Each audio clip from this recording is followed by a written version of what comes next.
What if I told you that 10,000 armed warriors surrounded a small community of believers? They had no walls, no army strong enough to fight back, no food, no warmth, and even their closest neighbors had turned against them, and yet not a single one of those 10,000 soldiers managed to cross that line?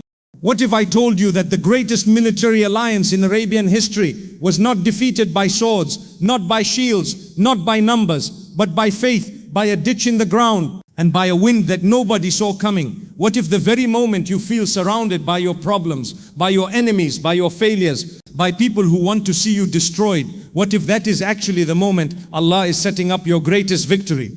Stay with me, because the story of Al-Ahzab is not just history.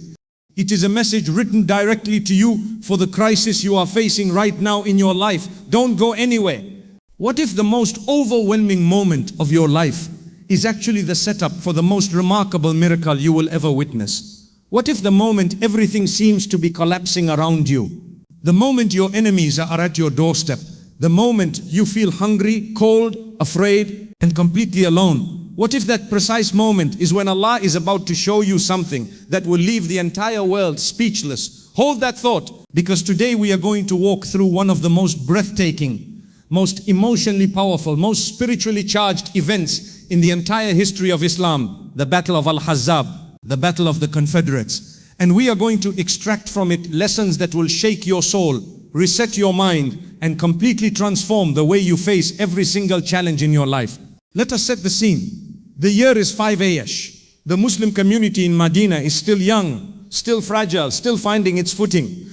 The Prophet ﷺ and his companions had already endured years of persecution, years of migration, years of loss. They had fought at Badr, they had bled at Uhud. And now, before they could even fully recover, before they could even catch their breath, news arrived that would send fear into the hearts of even the bravest of men. A coalition, an alliance, a confederation of the most powerful Arab tribes had gathered together with one single purpose: to wipe out the Muslim community once and for all. Banu Nadir, Banu Wail, the Quraysh of Makkah, the Ghatafan tribe, they were all coming together, sharpening their swords, preparing their horses, fueling their hatred, and their combined force. 10,000 warriors, 10,000, and the entire Muslim army, approximately 3,000. Think about those numbers, think about what that means. 3,000 against 10,000, a small city against the most powerful military coalition the Arabian Peninsula had ever seen. What would you do in that moment? What would your heart feel? Would you run? Would you surrender? Would you say, this is too much, this is beyond what we can handle, there is no way out of this? Most people, when they face a crisis that is 3 times bigger than what they can handle, they collapse, they give up, they lose hope. But the Prophet ﷺ did something extraordinary. He called his companions together. He sat with them. He consulted them. He did not make a unilateral decision from a throne. He did not sit in comfort while his people suffered. He gathered the best minds around him and he said, what do we do? And it was in that moment of consultation, in that moment of humility, that one of the most brilliant military strategies in human history was proposed. Salman Al-Farsi, may Allah be pleased with him, a Persian man, a man who had traveled across the world searching for truth, a man who had once been a slave, a man who by the standards of tribal Arab society should have had no voice in that room. But the Prophet ﷺ gave him a voice, he gave him respect, he gave him a seat at the table. And Salman said, in Persia, when we faced such an enemy, we would dig a trench around our city, a trench, a khandaq, something the Arabs had never seen, never used, never even considered as a military tactic. And the Prophet ﷺ looked at that idea and he said, we do it just like that. No arrogance, no pride, no I am the leader, I know best. He took the wisdom from wherever it came and he implemented it with complete conviction. And here is where the story gets deeply personal, deeply moving, and deeply instructive for every single one of us. The companions began digging. And the Prophet ﷺ, the messenger of Allah, the most beloved creation of the Almighty, the man who could have sat back and supervised, he picked up a tool and he started digging alongside them. He carried rocks, he moved soil. His blessed hands blistered. His blessed stomach was empty because the food was so scarce that the companions would tie rocks to their stomachs to suppress the hunger pangs. And the Prophet ﷺ tied 2 rocks to his stomach. 2, more than any of them. He was not above the struggle. He was in the struggle. He was not pointing from a distance. He was right there, sweating, suffering, striving side by side with the people who believed in him. And while they dug, something remarkable happened. The companions would sometimes hit a rock that was too hard to break. They would call the Prophet Allah subhanahu wa sallam, and he would strike it. And with each strike, a flash of light would burst from the rock. And he would say, I have been shown the palaces of Persia. I have been shown the lands of Rome. I have been shown the treasure houses of Yemen. In the middle of digging a defensive ditch with 10,000 enemies on their way, with empty stomachs and bleeding hands, the Prophet ﷺ was giving glad tidings of victory. Not just survival, not just getting through this, victory, expansion, a future so bright it would make their current darkness seem like a brief flicker. And the companions, despite everything, they believed him. That is faith. That is real, unshakable, uncompromising faith. The army arrived. 10,000 warriors camped outside Medina, and when they reached the trench, they stopped. They had never seen this before. They had expected to ride into Medina, to fight in open battle, to use their superior numbers, to overwhelm the Muslims. But the trench stood between them and their goal, and they could not cross it. The trench completely disrupted their entire plan of attack. Can you imagine how that must have felt for those warriors? All that preparation, all that alliance building, all that hatred and momentum stopped by a ditch in the ground. A simple idea, born from consultation, executed with unity, held the most powerful army in Arabia at bay. But the siege was not easy. It lasted approximately 20 to 27 days, depending on the narrations. And during those days, the pressure was immense. The cold was biting. The hunger was crippling. And then came the betrayal that made everything infinitely worse. Banu Qurayza, the Jewish tribe that had a treaty of protection and mutual defense with the Muslims, broke that treaty. They allied with the Confederate forces. Suddenly the Muslims were not just facing an enemy from outside, they now had a threat from within, from behind their own lines. The fear that gripped the community in those moments is described in the Quran itself. Allah says that eyes were frozen in terror, hearts reached the throats, and people began to doubt Allah Himself. That verse should make us stop and breathe, because Allah is not describing weak people. Allah is not describing faithless hypocrites. He is describing the companions, the best of generations, and He is saying that they were terrified, they were overwhelmed, they were shaken. And He preserved that moment in His book forever, not to embarrass them, but to tell every human being who comes after them, it is okay to feel afraid, it is okay to feel overwhelmed. It is okay to feel like you are at your absolute limit. That is not a sign of weak faith, that is a sign of being human. What defines you is not whether you feel the fear, it is what you do while you are afraid. And the companions, trembling and hungry and surrounded on multiple sides, they kept holding the line, they kept standing, they kept praying, they kept trusting. And the Prophet ﷺ kept praying. He made dua with such urgency, with such desperation, with such sincerity that the heavens responded.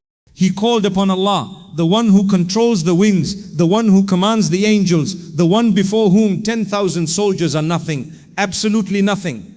And Allah responded in a way that no military strategist could have predicted, in a way that no human power could have engineered. Allah sent a wind, a fierce, biting, ice-cold wind that tore through the camp of the Confederates. It knocked over their tents. It extinguished their fires. It scattered their supplies. It filled their hearts with dread and confusion. And along with that wind, Allah sent His angels, invisible forces of divine support, creating chaos, planting panic, whispering doubts into the hearts of the enemy leaders. Abu Sufyan, the leader of the Quraysh, stood up and said to his people, our horses are dying, our camels are dying, Banu Qurayza has failed us, the wind gives us no peace, march back. I am marching back.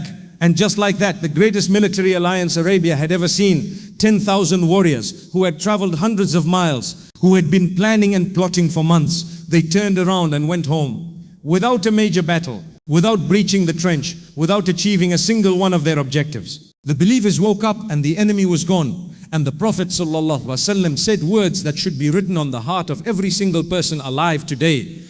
He said, from this day forward we will march to them, they will not march to us. Do you understand what that means? The shift was complete. The dynamic had permanently changed. The Muslims were no longer on the defensive. They were no longer a besieged, frightened community just trying to survive. They had become a force with faith, a force with purpose, a force that the world would never be able to stop again. What does this story mean for you today? Because this is not just ancient history.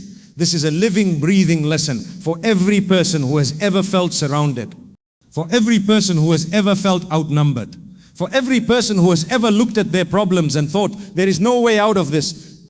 The Battle of Al-Ahzab is telling you that the trench you need to dig, it is not made of soil, it is made of prayer, it is made of consistency, it is made of consultation and humility and trusting that Allah's timing is not your timing, but it is always the right timing.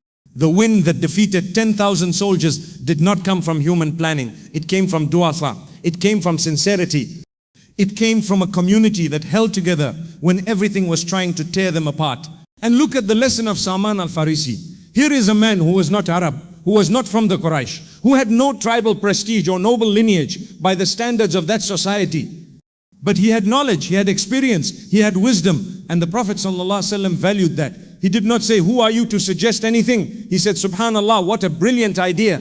The greatest leader in human history was humble enough to learn from a former slave, and that humility is what made him the greatest. How often do we refuse good advice because of where it comes from? How often do we miss our own breakthrough because our pride is standing in the way? And look at the lesson of unity. This coalition of 10,000 failed because internally it was already cracking.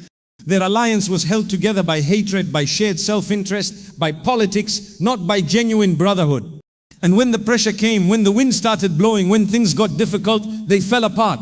Meanwhile, the 3,000 Muslims, despite their hunger, their fear, their exhaustion, they held together because their bond was not tribal, it was not political, it was spiritual.